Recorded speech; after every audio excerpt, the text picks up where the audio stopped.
I did something very naughty the other day. Ooh, what did you do? I ate chocolate.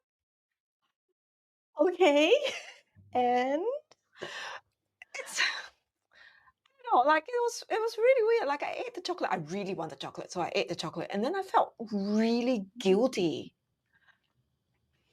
why? Naughty, unhealthy food stigma that I've got. Okay. Okay. I know you're very confused right now. So I was raised on the type of health food messaging, right? Mm, Where I should avoid certain foods because they are not good for me. mm, okay. Which sounds a bit black and white, but okay. I know, I know. And it's why I'm so conflicted about Right. about feeling guilty as well. Like I'm very conflicted about eating the chocolate, but then I'm also very conflicted about feeling guilty for eating the chocolate. Because one part of me is going like, don't eat the chocolate. It's bad for you. But then the other part of me is like, well, I can actually eat whatever I want because as long as it's in moderation, it's fine because, it's gray and Uh-huh. we live in the gray. Cue intro music. Welcome to Life in the Grey, a Moms at the Table micro podcast where we try to understand what makes us tick and how it impacts our lives and relationships. So, back to what you talked about just now, right? Do you still think that there are good foods, like it's so dichotomous, it is good foods and bad foods, just that you'll take the bad foods in moderation? Mm, mm, I'm going to say yes, in that I believe that some foods are better for you than others. Okay. Okay. But then if you separate out the individual components of the food, they still can have nutritional value. I mean, if you think about it, right? Even fat can have nutritional value because our bodies need fat. Well, yes, and that's why when I said yes before, I wasn't sure whether to say yes or not, but then I lean on the yes. So let me just try to explain a bit further, right? I'm not trying to demonize food, No. but I really do think that you probably shouldn't have say something that's full of lard and butter all the time. The key word here is all the time. Okay. And I think that there's a difference, right, between bad, therefore you should eliminate, and bad, therefore you should watch how much you consume. At least in my Mm, head, that's what I'm telling myself.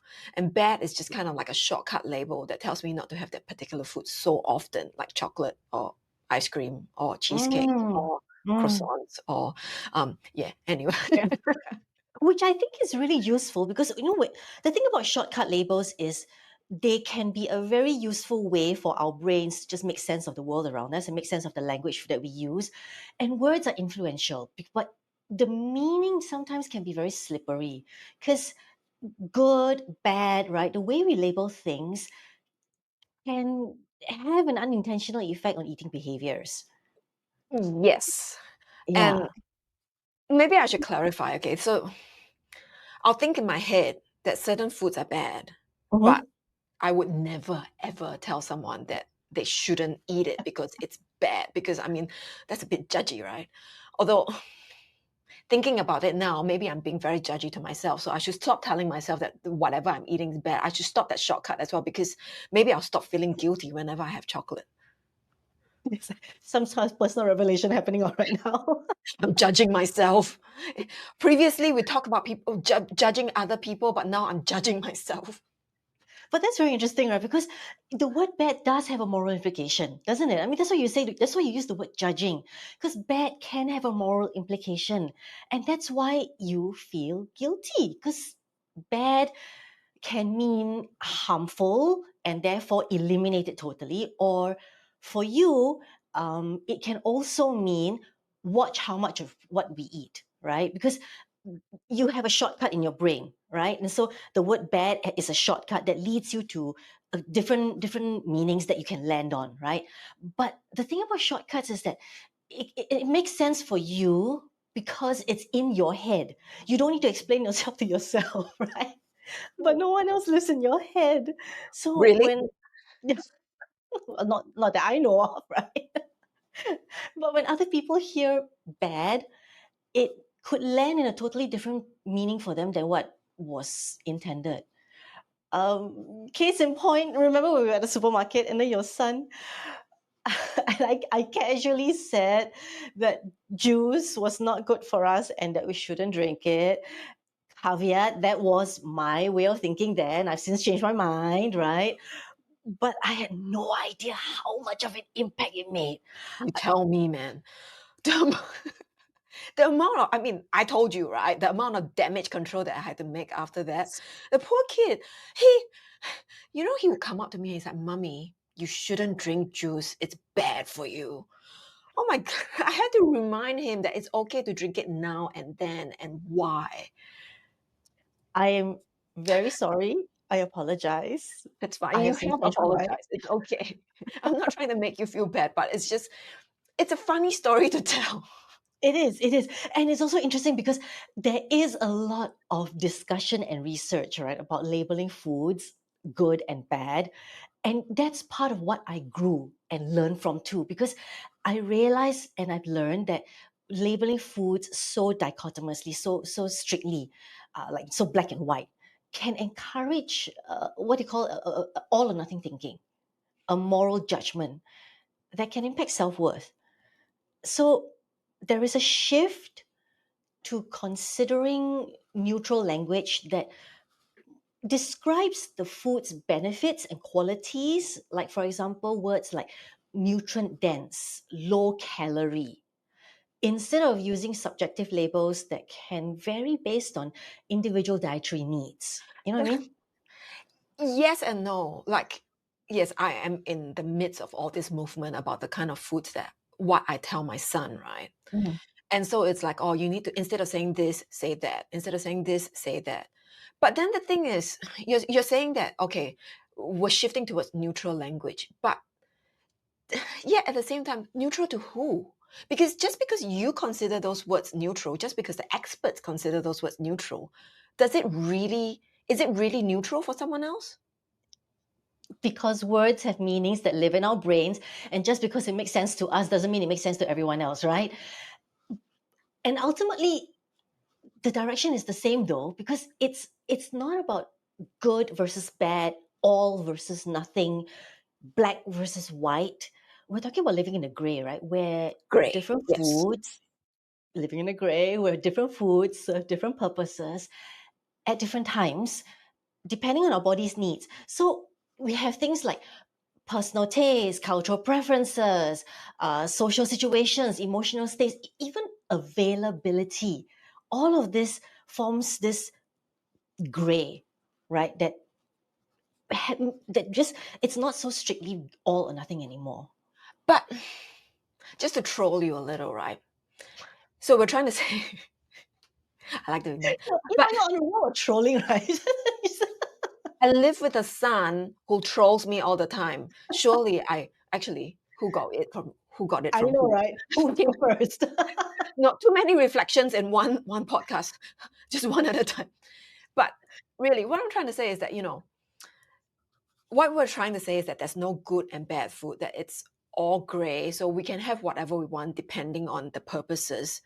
But does this mean that we can consume marijuana or alcohol, sugar?